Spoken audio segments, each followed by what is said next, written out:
Kemudian yang ketiga ada yang namanya perencanaan dan pengembangan karir. Ketika individu ataupun tenaga kerja yang bekerja di sebuah perusahaan ataupun organisasi itu memiliki track record yang bagus, itu memiliki kinerja yang lumayan bagus, yang memang kinerjanya itu sudah memenuhi dari standarisasi organisasi atau perusahaan, maka karyawan tersebut memang berhak untuk mendapatkan sebuah pengembangan karir yang layak ataupun yang pantas dari perusahaan. Kenapa? Karena itu merupakan salah satu hak dari karyawan, salah satu kebutuhan dari tenaga kerja yang memang mesti disiapkan ataupun diberikan oleh perusahaan agar apa?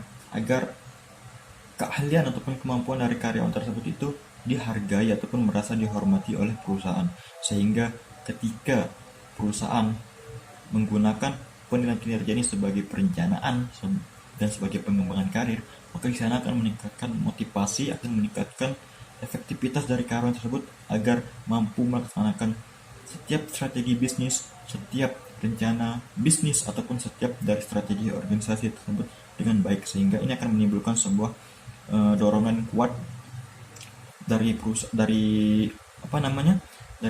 karyawan, sehingga dorongan ini akan membuat setiap kinerja-kinerja dari karyawan tersebut itu akan terupgrade dengan sendirinya, akan menimbulkan sebuah motivasi dari dalam diri karyawan, sehingga karyawan tersebut akan memberikan imbal balik yang luar biasa kepada perusahaan. Dan tentunya ini akan juga menghasilkan sebuah interaksi antara perusahaan ataupun organisasi dengan karyawan, dan ini akan menjadi sebuah komunikasi yang baik. Kemudian yang keempat dari penggunaan penilaian kinerja, kawan-kawanku sekalian, itu ada yang namanya program pemberian kompensasi.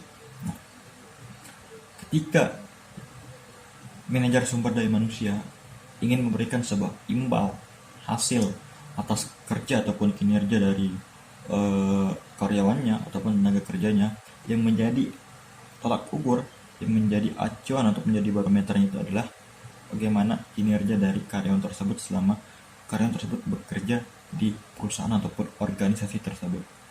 Tentunya pemberian kompensasi ini itu didasarkan bagaimana progres, bagaimana proses yang dilaksanakan oleh karyawan tersebut selama dia bekerja di perusahaan tersebut. Misalkan karyawan A ini memiliki progres kinerja yang sangat baik, maka kompensasi itu juga akan sesuai dengan kinerja yang diberikan kepada perusahaan. Namun jika sebaliknya, karyawan B itu memiliki progres ataupun proses kinerja yang tidak baik ataupun buruk, maka kompensasi yang diberikan oleh perusahaan kepada karyawan tersebut itu juga sesuai dengan kinerja yang ia berikan kepada perusahaan tersebut. Artinya di sini ada imbal balik, bagaimana perusahaan memberikan kompensasi dan juga bagaimana karyawan itu memberikan imbal hasil dari progres kinerja yang diberikan kepada perusahaan, sehingga akan terjadi komunikasi yang bertukar ataupun saling bertukar komunikasi, sehingga nanti apabila karyawan memberikan kinerja yang baik kepada perusahaan, maka perusahaan juga akan memberikan kompensasi yang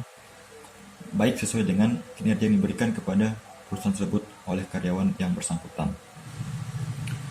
Oke, kita akan lanjut kawan-kawan sekalian. Kalau sebelumnya dalam buku yang ditulis oleh Mondi dan Joseph J. Matsushio itu mengatakan bahwa penilaian kinerja itu merupakan suatu sistem formal, maka dalam suatu sistem itu akan ada proses yang berjalan, akan ada sebuah langkah-langkah, akan ada sebuah siklus yang terjadi dalam sistem tersebut. Kemudian apa sih proses-proses yang terjadi ataupun apa sih langkah-langkah ataupun siklus yang terjadi di dalam penilaian kinerja tersebut? Di dalam penilaian kinerja tentu ada sebuah standar, tentu ada sebuah sebuah kriteria yang mestinya itu menjadi sebuah penilaian nanti dari manajer sumber daya manusia, yang menjadi tolak ukur, yang menjadi sebuah dasar, menjadi sebuah patokan, menjadi sebuah parameter bagaimana menilai kinerja dari karyawan-karyawan yang ada di perusahaan tersebut. Yang pertama, untuk menentukan sebuah proses ataupun untuk melihat bagaimana sih proses-proses yang terjadi dalam penilaian kinerja, yang pertama yang harus dilakukan itu adalah menentukan ataupun mengidentifikasikan tujuan dari penilaian kinerja. Maksudnya apa? Misalkan ketika kita ingin melaksanakan ataupun ingin melakukan yang namanya penilaian kinerja terhadap seseorang, dalam konteks karyawan, maka tentu kita juga harus menentukan ataupun mengidentifikasikan apa sih tujuan kita untuk menjalankan ataupun untuk melaksanakan yang namanya penilaian kinerja tersebut. Contoh misalkan, saya ingin menilai kinerja dari karyawan A. Tujuan saya untuk melakukan penilaian kinerja ini adalah untuk bagaimana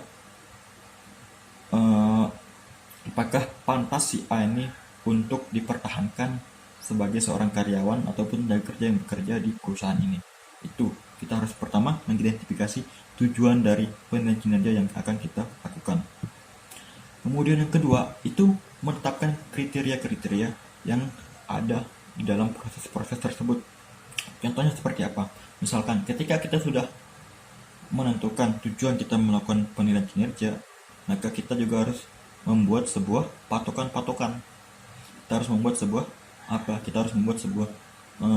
penilaian ataupun sebuah kriteria yang memang harus dipenuhi dan harus dijalankan oleh setiap karyawan ataupun setiap individu yang ada di dalam perusahaan ataupun organisasi tersebut. Kemudian bagaimana sih cara kita menetapkan kriteria-kriteria untuk menjadi bahan dasar penilaian kita, bahan dasar penilaian kinerja terhadap karyawan yang ingin kita nilai tersebut? Tentu kriteria-kriteria tersebut itu juga harus sesuai dan harus sejalan dengan tujuan kita melakukan penilaian kinerja tersebut. Kemudian setelah menetapkan yang namanya kriteria, menetapkan yang namanya bahan ataupun pokok-pokok yang ingin dinilai, maka yang selanjutnya adalah untuk memeriksa pekerjaan yang dilakukan. Tentu ketika seorang manajer sumber daya manusia setelah menetapkan kriteria yang ingin dinilai, maka yang harus dilaksanakan adalah memeriksa apakah karyawan yang dinilai itu sesuai nggak dengan kriteria-kriteria yang dinilai oleh manajer sumber daya manusia tersebut. Apakah kriteria yang sudah ditetapkan oleh manajer sumber daya manusia tersebut itu dilaksanakan dengan baik nggak oleh karyawan ataupun tenaga kerja yang ada di organisasi ataupun perusahaan tersebut. Apakah patokan-patokan ataupun parameter yang ada ataupun yang menjadi dasar penilaian kinerja tersebut itu sudah dilaksanakan dengan baik ataupun sudah tercapai dengan baik enggak oleh karyawan yang menjadi target ataupun sasaran yang dinilai oleh manajer sumber daya manusia tersebut. Kalaupun memang hasilnya itu baik, maka nanti manajer sumber daya manusia itu akan memberikan penilaian. Jadi setelah dilakukan pemeriksaan, maka ada proses yang keempat yang namanya memberikan penilaian. Penilaian sini itu nanti akan didasarkan ketika bagaimana sih kriteria-kriteria tersebut itu sudah mampu terpenuhi atau tidak oleh karyawan berdasarkan kinerjanya di lapangan. Seperti itu. Lalu nanti penilaian itu akan ada dua, ada baik dan ada yang tidak memenuhi. Penilaian yang baik ini biasanya penilaiannya memang sesuai dengan kriteria yang sudah ditentukan ataupun yang sudah ditetapkan oleh perusahaan ataupun manajer sumber daya manusia. Kemudian yang tidak memenuhi artinya karyawan yang dinilai itu tidak memenuhi kriteria ataupun tidak memenuhi standar kecakapan atau standar kelayakan dari kriteria yang sudah ditetapkan oleh perusahaan ataupun manajer sumber daya manusia yang ada di sebuah organisasi ataupun sebuah perusahaan. Kemudian setelah dilakukan penilaian, maka manajer sumber daya manusia ataupun yang ditunjuk dalam hal ini untuk melakukan sebuah proses penilaian kinerja itu akan berdiskusi dengan karyawan.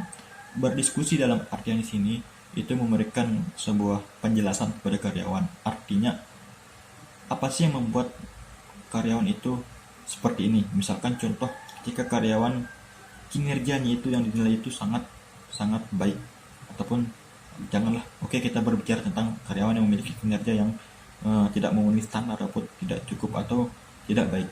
Kemudian nanti manajer sumber daya manusia itu akan berdiskusi dengan karyawan tersebut, menanyakan kenapa sih kinerja Anda itu tidak sesuai dengan kriteria kami ataupun tidak sesuai dengan kriteria strategi organisasi kita. Nanti di sana akan didiskusikan apa yang menyebabkan ataupun apa yang membuat kinerja Anda itu tidak sesuai dengan ekspektasi. Padahal ketika dilakukan rekrutmen, ketika dilakukan sebuah penyaringan ataupun penseleksian karyawan yang akan bekerja di sini, Anda memiliki progres yang baik. Namun ketika Anda bekerja itu Anda tidak menunjukkan standar kriteria yang kami inginkan apa sih yang menyebabkan Anda tidak bekerja ataupun tidak memiliki penilaian kinerja yang tidak memenuhi standar tersebut. Maka nanti diskusi antara karyawan dengan perusahaan ataupun manajer sumber daya manusia ini itu akan jalan ataupun akan terjadi, sehingga nanti karyawan itu akan mengetahui, ataupun maksud saya itu manajer sumber daya manusia itu akan mengetahui apa sih yang menjadi penyebab-penyebab bagaimana karyawan tersebut ini tidak bekerja dengan baik. Namun ketika hasil penilaian itu baik ataupun sebaliknya, maka nanti manajer sumber daya manusia itu akan memberikan sebuah imbal hasil yang baik, akan memberikan sebuah apresiasi, akan memberikan sebuah motivasi supaya karyawan tersebut yang bekerja dan baik ini tetap mempertahankan kinerjanya atau semakin meningkatkan kinerjanya.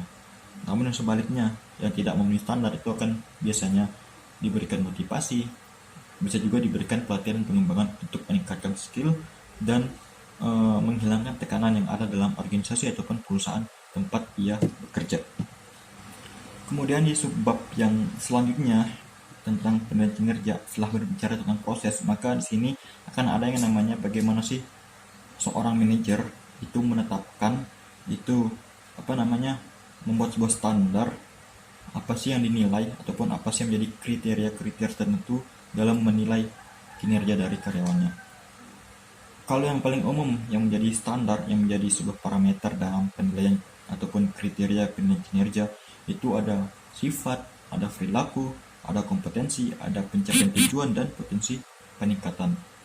Kelima hal inilah yang umumnya digunakan oleh kebanyakan manajer sumber daya manusia untuk menetapkan kriteria-kriteria apa yang harus dicapai ataupun yang harus dipenuhi oleh setiap individu ataupun setiap karyawan yang ada di sebuah organisasi maupun sebuah perusahaan. Yang pertama, ada yang namanya sifat. Sifat tentu ini merupakan sebuah karakter ya. Ini berbicara tentang karakter yang ada di dalam diri setiap individu. Apakah karakter ataupun sebuah prinsip ataupun pedoman yang dipegang oleh individu ini sesuai enggak dengan yang ada ataupun sesuai enggak dengan strategi organisasi tersebut. Kalaupun memang karakter karyawan ini itu agak sedikit melenceng dari